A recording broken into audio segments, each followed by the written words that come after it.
Hello everyone, welcome to my History of India video. I know I won't be able to cover everything, but I'll do my best. For the incredibly long history of the nation we call India, we have to go to the Narmada Valley in the state of Madhya Pradesh to see where it begins. A skeleton belonging to a very early species of the Homo erectus species was found here. It was dated to be 500,000 years old, marking the beginning of this history-filled nation we call India. In the town of Didwana in western India, along the dry border of Pakistan in the state of Rajasthan, axes are found to date to 400,000 years ago. These axes were important for archaeologists studying India specifically because they gave them a lot of insight to what was happening for the people at this time. Back in the state of Madhya Pradesh, we can see a series of petroglyphs dating from 130,000 years ago in the Birabeka rock shelters, which show many animals, some of which still have living descendants today, including elephants. If we go west into what is now Pakistan, we can see where Indian history continues. Around 8,000 years ago, along the banks of the Indus River, emerged the Harappa River civilization, India and Pakistan's first major civilization. Also in Pakistan is the former city of MohenjoDaro. Its name means City of the Dead and is known for the human remains which were found here. This city was built by the Indo-Aryans around 5,000 years ago. This was the first city to have many things, including irrigation and sewer systems. By 4,000 years ago, we enter an era of time known as the Vedic Ages. Why? Because the Indo-Aryans began making the Vedas, a series of books written in Sanskrit which depict their folklore and religious principles. By 500 BCE, a number of city-states, kind of like the ones you see in Greece, including Athens and Sparta, but anyways back to India, a number of city-states had sprung up all over what's now modern-day India. They operated as independent entities, but this was not to last. After the Pratyuta, Sheshanaya, and Nanda dynasties had ended in central India, by 323 BCE, a man named Chandragupta Maurya established the Maurya Empire, which ruled most of what's now India, except for the south, where we have a group of people we now know as the Tamils today. These included the Cholas, Cheras, and the Pandyas. Back to the Maurya Empire, they would later meet one of history's most notorious generals.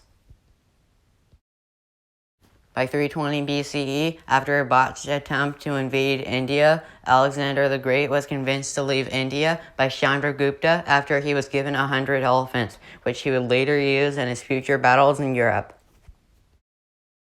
By 300 BCE, the Maurya Empire had fallen, leading to the creations of many kingdoms in one empire, which was called the Shunga Empire. This empire ruled during a time of war and chaos and was at war with basically everyone around them. The Shunga Empire was not to last. By 85 BC, the Shunga Empire above had fallen and was replaced by the Suttahana Empire, shown above in green. Unlike its predecessor, the Shunga Empire, the Suttahana Empire ruled during a time of peace, allowing for the people of this empire to make the art it is remembered for. Also at this time, Buddha had come and went, allowing for Buddhism to become a major religion in what's now India. In the year 375, a king named Gupta founded the Gupta Empire. It is one of the most important empires in Indian history, as they invented and promoted many things that are still around today, like the decimal system, early principles of Hinduism, and architectural concepts which are still around today. After the Gupta Empire had fallen from 550 to 1206, India was ruled by hundreds of tiny kingdoms, with the most notable being the Gurjara Pratihara dynasty shown above. This dynasty built hundreds of Hindu temples in central and south India, with the most notable probably being the Baroli temples. In 1206, a new religion rushed into India, which was Islam. Also in 1206 was the establishment of the Delhi Sultanate, which, if you can guess by the name, was when the current capital of India, New Delhi, was created, at least the old parts were. The Delhi Sultanate ruled India until 1525, and this is why Islam can be found in many places in northern and western India today. In 1526, the Mughal Empire replaced the Delhi Sultanate. The Mughal Empire was founded by a chieftain who didn't live in India named Babur. The Mughal Empire is arguably one of, if not the most important empires in Indian history, as so many structures from today were built at this time, including the extremely famous Taj Mahal. The Mughal Empire would rule until 1858, when they were replaced by a very cruel and forceful occupier, not from India, let alone the continent of Asia. Let's be honest, we all knew this was coming. In 1858, the notoriously forceful British forced out the Mughals and established British India. In this time, many Hindus and Muslims were treated like they don't exist, which was later why British India wouldn't exist. But for now, the British were here to stay. In 1914, 1 million Indians were forced to fight alongside the British in World War I. 74,000 Indians died in World War I's course. In 1939, India was once again given no choice but to send people to fight with the UK in World War II. 87,000 Indians died in World War II. When the British started ruling India, they were likely aware of how diverse this place was.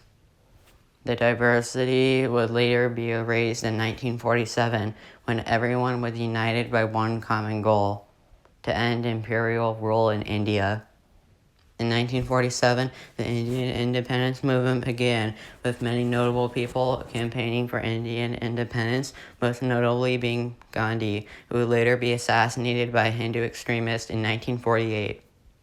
By the end of the Indian independence movement, 3 million people had died. By the end of British occupation in India, you could say the British were responsible for the deaths of 35 million Indians alone. Also in 1947 was the partition of India, which was when the British drew the borders for what's now India and Pakistan, based on religion. The partition immediately led to violence between the newly formed Muslim-majority Pakistan and Hindu-majority India, which led to 4,000 deaths after the first day of the partition being made. On this day, August 15th, in 1947, India gained independence from the UK. And with that is my history of India. Coming up next will be Indonesia. Thank you all so much for watching. Hope to see you in my history of Indonesia video, as well as my upcoming anthems. Thank you so much for watching.